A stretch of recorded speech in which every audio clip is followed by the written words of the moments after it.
The Galactic Council had ruled for 10,000 cycles, their crystalline towers stretching across dimensions, their wisdom echoing through the void. 300 species bent knee to their authority. None dared question their supremacy. Then came the humans. Ambassador Zekthor remembered the day they arrived. Small, soft-skinned bipeds with no natural weapons, no scales, no venom sacs. Their ship was primitive, held together with what appeared to be welded metal and sheer audacity. The council had laughed. Actual, resonating laughter that shook the meditation chambers. "They request membership," Counselor Vrath had wheezed, his 6 eyes weeping with mirth. "These mammals think they belong among us." The vote was unanimous, denied. The humans characteristically ignored the decision and established trade anyway. That should have been the first warning. Zekthor stood now in the ruins of the council's flagship, watching the impossible unfold before his compound eyes. The war had lasted 3 solar cycles, 3 cycles against a species they'd dismissed as harmless scavengers. It had begun simply enough. A border dispute, a few human colonies in contested space. The Vraxian hegemony, ever aggressive, had demanded their removal.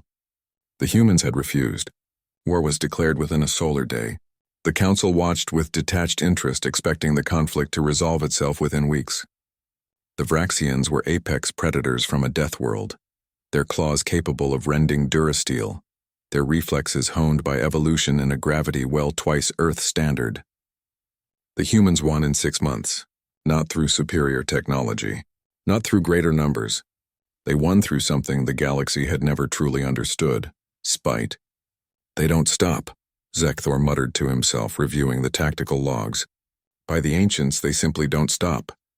The Vraxians had destroyed a human agricultural colony. 3 million dead.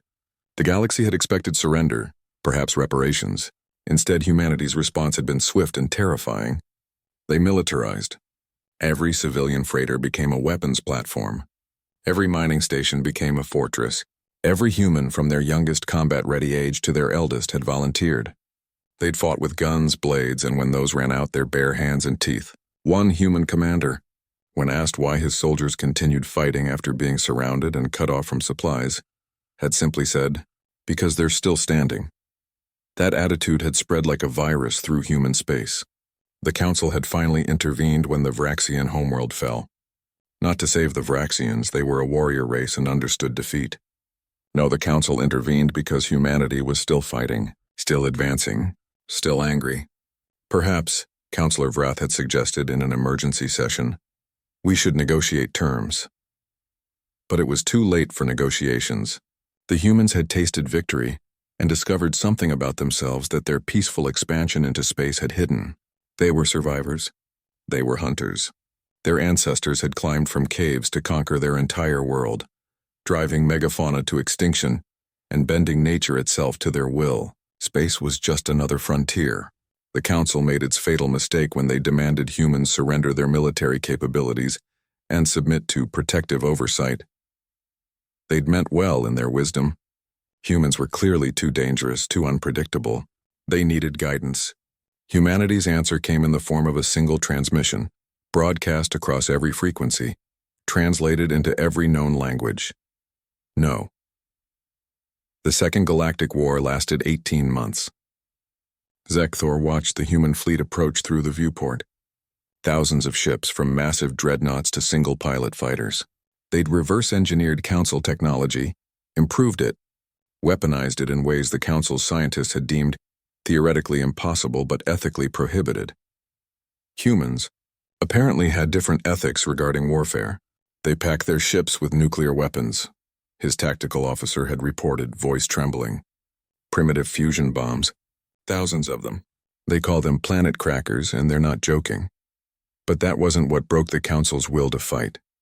It was the boarding actions. Council ships were designed for space combat, ship-to-ship warfare conducted at safe distances with particle beams and missile salvos. Human Marines had simply suited up, strapped rockets to their backs, and jumped across the void to tear through hulls with plasma cutters and enter through the breaches. They fought in zero gravity and hard vacuum, in irradiated compartments that should have killed them instantly. They wore their casualties like badges of honor and kept coming. "Sir," Zekthor's communication officer called out, "the human fleet is hailing us." "Put them through." The hologram materialized. A human woman, scarred and wearing battle-worn armor, her eyes carrying the weight of worlds. Admiral Chen, humanity's supreme commander. Council ship Eternal Wisdom, she began, her voice level and cold. You are ordered to stand down and prepare to be boarded.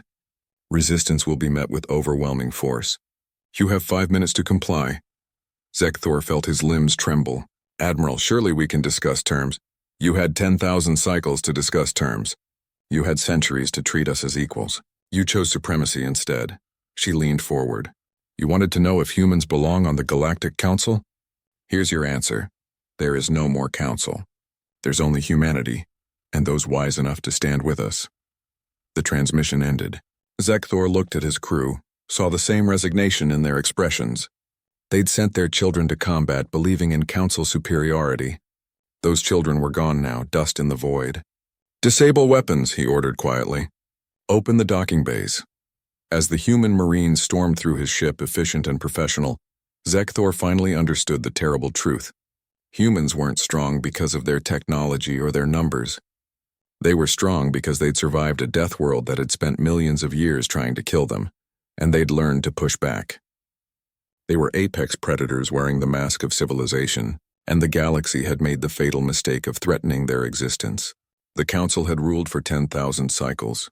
Humanity would rule for 10,000 more, not through wisdom or enlightenment, but through a simple, terrifying truth that every species in the galaxy now understood. Don't threaten the humans. Don't cage them. Don't underestimate them, because they'll smile, nod politely, and then systematically dismantle everything you've ever built. And they won't stop until the job is done.